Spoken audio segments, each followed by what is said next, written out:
Bienvenue dans le Catch Mindset Club, ton podcast hebdomadaire boosté par Dahomey et conçu avec amour et conscience par moi, Catchou Pigna. Pense à suivre et à t'abonner selon l'app sur laquelle tu m'écoutes. Allez, installe-toi confortablement, ça commence maintenant. Hey Bondi, j'espère que tu vas bien. Le mois de novembre, c'est demain, alors je t'ai préparé un petit épisode qui, je l'espère, t'apportera un peu de motivation. Pourquoi ? Parce que le mois de novembre, on le connaît. Et oui, c'est le mois où on va te demander de boucler tes objectifs professionnels. Alors ça, c'est si tu es salarié. Maintenant, si tu es chef d'entreprise, tu le sais, il faut boucler l'année également et commencer à préparer l'année prochaine. Bref, la deadline est plutôt courte.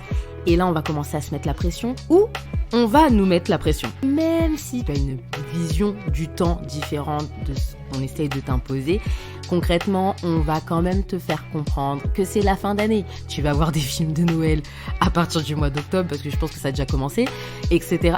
Plein de choses qui vont te faire te dire « Waouh, la fin d'année arrive, qu'est-ce que j'ai fait ? Est-ce que j'ai atteint mes objectifs ? Oui, non, j'y suis pas encore. Comment vais-je faire ?» Et là, c'est le début de la panique. On commence à perdre pied, on se démotive. Ouais, le mois de novembre, pour moi, c'est le mois pendant lequel, que tu sois manager ou salarié, sache-le, c'est vraiment une période pendant laquelle les équipes sont le plus démotivées. Ça peut être parce qu'on va leur sortir des challenges comme ça, pendant lesquels il va falloir réaliser simplement 40% des objectifs sur une période de 4 semaines. Voilà, c'est génial et c'est censé motiver de base, sauf que souvent, ça a l'effet inverse. Alors, mon conseil sera très simple. En général, tu le fais, mais tu le fais pour les autres. C'est de célébrer les victoires. Célèbre les petites victoires. Alors, quand tu rentres chez toi le soir, célèbre les victoires que tu as pu obtenir sur les dernières semaines, même les derniers mois.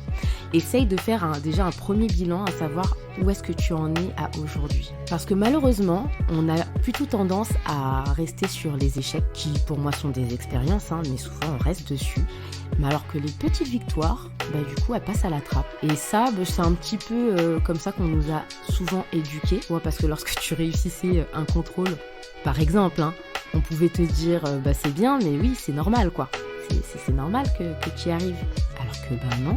Et tu as donné des efforts, tu as mis des choses en place pour pouvoir atteindre ce résultat et toi tu en étais fier. Et souvent derrière, malheureusement, c'était un peu dévalorisé. Pour certaines personnes, bien évidemment. Mais dans tous les cas, même si tu n'étais pas dans ce schéma d'éducation, lorsque tu intègres le milieu professionnel, souvent et malheureusement, mais ça je pense que c'est vraiment du management à la française, c'est comme ça, c'est inscrit dans les mœurs.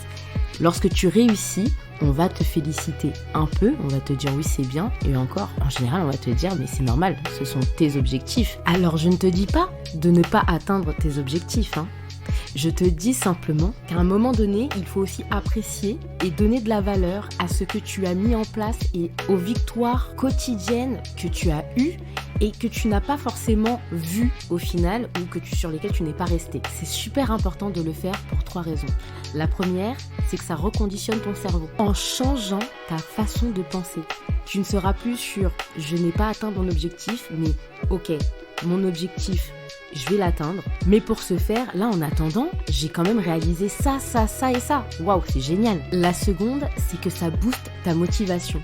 C'est bien connu, lorsqu'un enfant par exemple apprend à marcher, que font les parents s'il te plaît ? Eh bien, ils encouragent l'enfant, lorsqu'il apprend déjà à se lever, il tient debout. Waouh, ouais vas-y, continue comme ça, c'est génial. Lorsqu'il marche, mais bravo.